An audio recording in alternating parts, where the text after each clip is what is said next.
welfare. We're going to talk about welfare and the truth about welfare. Who receives it the most? Who was it intended for? According to Jeb Bush, he just had some interesting thoughts. So let's get into the video. Screw this whole thing up by saying dumb, stupid stuff. We can go ahead and add former Florida Governor Jeb Bush to this list. The Washington Post is reporting this morning, and Shelley, please go to my iPad. This is the headline, please. Jeb Bush, win black voters with aspiration, not, quote, free stuff. Well, in the article, he was in South Carolina Thursday night, and they were at a particular event. And so a gentleman stood up and asked this man said, quote, look around this room. How many black faces do you see? How are you going to include them and get them to vote for you? This man was white. Jeb Bush talked about school choice. He talked about some other issues. And this is what Jeb said. Our message is one of hope and aspiration. It isn't one of division and get in line and we'll take care of you with free stuff. Our message is one that is uplifting, that says you can achieve, earn success. Okay, I gotta go for this one. Go, I don't need to throw the question out. Go ahead. First off, I resent the idea. I resent the notion of all conservatives or anybody who thinks that what they're doing to African Americans is giving us free stuff. You rip a race of people from their land. You enslave them. You pass laws that limit their ability to learn, to have families, to be part of the structure. Where to live, where to go to school. And then all of a sudden you look up and you have a race of people who are dependent on you. And this is reparations. This is not free stuff. This is due based on your political system. But it's not even that. Created people who could not do on their own. But Joy, it's not even that. It's not even that. Here's the problem. Last I checked, the welfare system in America was not created for black people. No.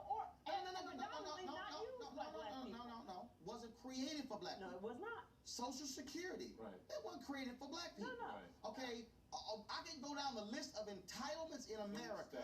Food stamps was not created for black people. Hold up, I ain't done. The school lunch program, not created for black people.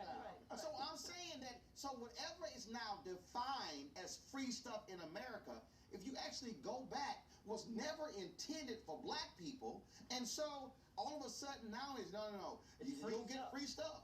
Well, this is the problem. The problem focuses on how Republicans have come to look at the various programs that you've designed. And a lot of that has to do with a little bit of what you're touching on, the image of the black community as it is now projected more broadly. Mm-hmm. And so when you think about someone who's poor, what's the image that comes immediately to your head? I don't care what your political skew is. That's right. It's going to be a black person. That is now been ingrained in the psyche of this country, that black people are the takers in the community. South Carolina are the creators. Let's look at the state budgets. South Carolina, how much of their budget comes from the federal government? Mississippi, right. How much of their money comes from the federal government? Right. Alabama, how much of their money comes from the federal government? Red states take from the federal government in terms of resources. Disproportionately so. Right. And in the South, though, the majority of those states that you just named are coming from the South, and they take more from the federal government. And I would venture to say that despite what was the purpose created for these entitlements, today, as then, the majority of the recipients of those entitlements aren't people of color, but they are people that are white folks. So here's Governor Jeb Bush reinforcing a narrative, which means that he is walking around in his mind, there's all this stuff for black, this free stuff, free stuff.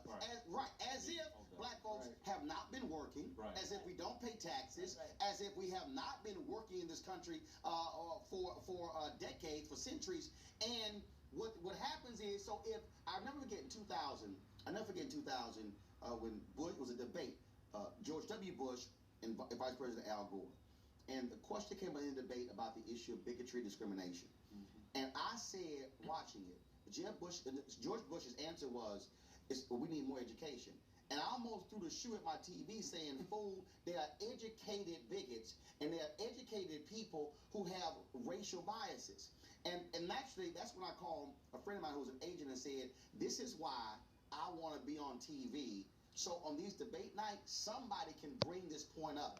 And that is, Jeb is a smart guy.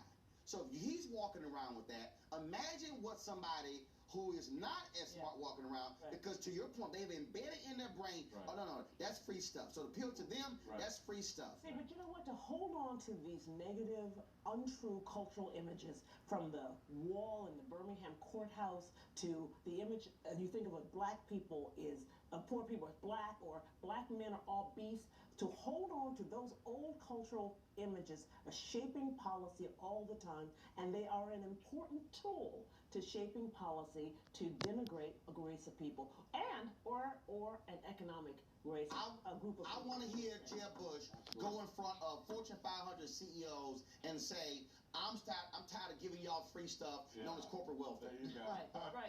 No, I want to hear that. I want to hear that. I actually want to hear that. I want to hear him define free stuff as giving military equipment to police departments through the Department of Defense. That's free stuff. You know, that's trickle-down economics.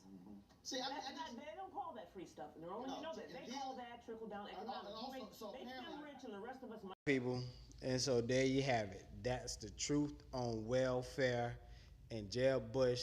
Maybe you learned something. Have a nice night.